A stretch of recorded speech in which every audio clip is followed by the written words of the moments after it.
வணக்கம் மக்களே. 13 வருஷத்துக்கு முன்னாடி ரிலீஸ் ஆக வேண்டிய மதகஜராஜா பல தடைகளை தாண்டி இன்னைக்கு பொங்கல் ரிலீஸா தியேட்டர்ல வெளியாயிருக்கு.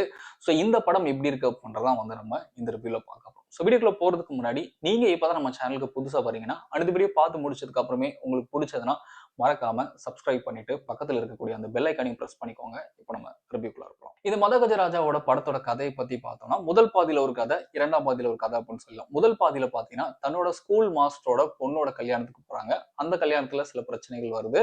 அண்ட் அவரோட ஃப்ரெண்டான சந்தானம் குடும்பத்திலயும் ஒரு பிரச்சனை வருது. இது ரெண்டையும் எப்படியோ முதல் பாதியில தீர்த்து வச்சாரு அப்படின்றது.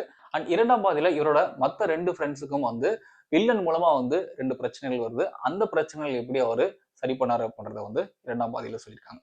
இந்த படத்துல ரொம்ப பிடிச்ச விஷயங்களை ஃபர்ஸ்ட் இந்த படம் கிட்டத்தட்ட 13 வருஷம் கழிச்சு வந்திருந்தாலுமே இந்த படத்துல இருக்கக்கூடிய காமெடி சீன்ஸ் இப்பயும் ரசிக்கும்படியா இருக்கு.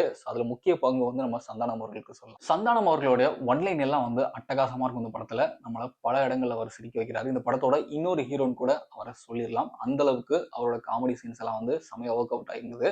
சந்தானம் அவர்கள் அண்ட் அவரோட மாமியார் அவங்களோட போர்ஷன்ஸா இருக்கட்டும், அப்புறம் சந்தானம் அவர்கள் சுவாமிநாதன் அவங்களோட போர்ஷன்ஸா இருக்கட்டும், இவங்க எல்லாமே அட்டகாசம் பண்ணியிருப்பாங்க. இந்த படத்தின் மூலமா சந்தானம் அவர்களுக்கு நம்ம ஒரு கோரிக்கை கூட வைக்கலாம். நீங்க திரும்ப பழைய சிவாஜியாவே வந்துடுங்க சார் அப்படின்னு சொல்லிட்டு. ஏன்னா இப்ப குறைஞ்ச காலமா அவர் ஹீரோவா தான் நடிக்கிறாரு. பட் தமிழ் சினிமாவில் காமெடியன்ஸ்க்குன்னு சொல்லி ஒரு இடம் அப்படின்றது வெற்றிடமாவே இருக்கு. அண்ட் செகண்ட் ஹாஃப்ல மனோபாலா அவர்களை வச்சு ஒரு 20 மினிட் சீக்வன்ஸ் இருக்கும். அதுல விஷால் மற்றும் சந்தானம் அவர்களும் கூட இருப்பாங்க. இவங்க 3 பேரும் சேர்ந்து பண்ற ஒரு கலாட்டா இருக்கும். அந்த கலாட்டான்றது வேற லெவல் சீக்வன்ஸ். தியேட்டர்ல எல்லாரும் விழுந்து விழுந்து சிரிச்சாங்க. அண்ட் அந்த ஒரு சீன்ல பர்டிகுலரா மனோபாலா அவர்களுடைய ஆக்டிங் அண்ட் அவரோட பாடி லாங்குவேஜ் அப்படின்றது சான்ஸே கிடையாது. அவரால் மட்டும்தான் அந்த சீனை பண்ண முடியும். அந்த அளவுக்கு ஒரு சூப்பரான சீனு. செம சூப்பரா எல்லாருமே சிரிச்சாங்க. பயங்கர என்ஜாய் பண்ணாங்க. அடுத்த படத்துல விஜய் ஆண்டனி அவர்களுடைய அந்த ஒரு வைபான சாங்ஸ் அண்ட் பர்டிகுலர் அந்த மனோபாலா சீக்வன்ஸ்ல ஒரு பிஜிஎம் ஒன்று போட்டிருப்பாரு. அதே மாதிரி ஹீரோவை எலிவேட் பண்ணக்கூடிய அந்த பிஜிஎம்ஸ் இது எல்லாமே ரொம்ப சூப்பராக ஒர்க் அவுட் ஆகியிருந்தது. அதே மாதிரி சுந்தர் சி அவர்களுடைய படங்கள் இருக்கக்கூடிய வழக்கமான விஷயங்கள் எல்லாமே இந்த படத்துலயுமே இருக்குது.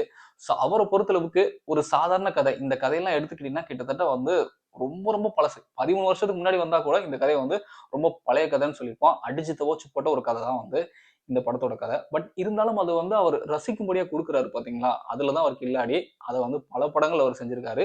இந்த படத்துலையும் அதே ஹிட் ஃபார்முலாவை அவர் கடைபிடிச்சிருக்காரு. அந்த வகையில அவரை நம்ம பாராட்டி ஆகணும். திரைக்கதையை பொறுத்தளவுக்கு பெருசா எங்கேயும் போர் அடிக்கல. படம் ஆரம்பிச்சதுல இருந்து கடைசி வரையும் நம்மள எங்கேஜிங்கா கொண்டு போயிட்டாங்க. ஏன்னா இதுல வரக்கூடிய அந்த காமெடி சீன்ஸா இருக்கட்டும், சாங்ஸா இருக்கட்டும், எமோஷனல் காட்சிகளா இருக்கட்டும், சண்டை காட்சிகளா இருக்கட்டும், இது எல்லாமே நம்மள ஒரு மாதிரி வைப் பண்ணியே கொண்டு போவோம். பெருசா நம்மள ஐயே என்னடா நம்ம முகம் சுளிக்க வைக்கிறாங்க அப்படின்ற மாதிரிலாம் எதுவும் இல்லை. பட் இந்த படத்துல சில பிரச்சனைகள் இருக்கு. அதை பத்திலாம் நம்ம பெருசா தேவையில்லை. இந்த மாதிரி படங்களுக்கு பிரச்சனைகளை ஆராய ஆரம்பிச்சோம்னா இதுக்கு பின்னாடி நிறைய ஓட்டைகள் இருக்கும். பட் சுந்தர் சி அவர்கள் இதெல்லாம் மறக்கடிக்கிற மாதிரியான ஒரு திரைக்கதை அப்படின்றத இந்த படத்துல அமைச்சிருக்காரு. அண்ட் வழக்கமா சுந்தர் சி அவர்களோட படங்கள் இருக்கக்கூடிய பிரச்சனைகள் எல்லாம் இந்த படத்துலயும் இருக்கு. அதையெல்லாம் பொறுத்து கொள்ளலாம். ஏன்னா இந்த படத்துலயும் இந்த கிளாமரஸான ஹீரோயின்ஸ் அவங்கள ஜஸ்ட் பாட்டுக்காகவும் இந்த கிளாமருக்கு மட்டுமே யூஸ் பண்ணதா இருக்கட்டும், அப்புறம் அதிரடியான சண்டை காட்சிகள், பறக்கிற கார்கள், அப்புறம் பயங்கரமா பஞ்ச் டைலாக் பேசுறது, இந்த மாதிரியான விஷயங்கள்லாம் இந்த படத்துலயும் இருக்கு. பட் இதெல்லாம் நம்ம பொறுத்து கொள்ளலாம். ஏன்னா படம் அங்கங்க நம்மள பயங்கரமா சிரிக்க வச்சிடறாங்க.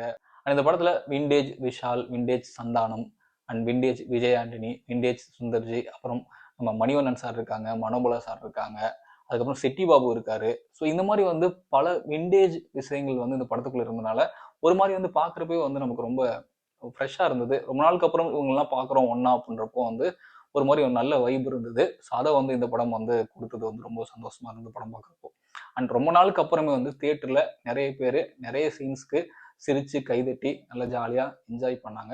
இந்த பொங்கலுக்கு கண்டிப்பா இந்த மதகஜ ராஜா அப்படின்றது குடும்பங்கள் கொண்டாடும் வெற்றியா இருக்கும் அப்படின்றதுல எந்த ஒரு சந்தேகமும் கிடையாது. என்னை பொறுத்தவரை இந்த படம் அப்படின்றது பொங்கல் வின்னர்னு சொல்லி அனௌன்ஸ் பண்ணிடலாம். இந்த மற்ற படங்கள் இன்னும் ரிலீஸ் ஆக இருக்கு. காதலிக்க நேரமில்லை, நேசி பாயா தருணம், இந்த படங்கள்லாம் இந்த மாதிரியான ஒரு வைப் அப்படின்றது இந்த பொங்கல் கொடுக்குமான்னு கேட்டீங்கன்னா அதெல்லாம் சந்தேகம் தான். அதனால தாராளமா இந்த பொங்கல் வின்னர் அப்படின்னு சொல்லி மதகஜராஜா அனௌன்ஸ் பண்ணிடலாம். இந்த படத்துக்கு ரேட்டிங்லாம் கிடையாது. ஜாலியா ஒரு டைம் பாஸ் பண்ணக்கூடிய ஒரு என்டர்டைனர் தான். கண்டிப்பா தியேட்டர்ல போயிட்டு ஜாலியா என்ஜாய் பண்ணுங்க. ஃபேமிலியோட பாருங்க. சில கிளாமரஸான சீன்ஸ் இருக்கு. அதெல்லாம் காமெடியா இருக்கிறதுனால பெருசா ஒன்றும் தெரியாது. பட் குழந்தைகளோட பாக்குறப்போ சில பேருக்கு முகம் சுளிக்கிற மாதிரி இருந்துச்சுன்னா நீங்க குழந்தைகளை கூட்டு போக தேவையில்லை. ஸோ மற்றபடி இந்த படம் கண்டிப்பா நிறைய பேருக்கு பிடிக்கிறதுக்கு சான்சஸ் இருக்கு. ஸோ மறுபடியும் ஒரு சூப்பரான வீடியோல சந்திக்கிறேன். நன்றி.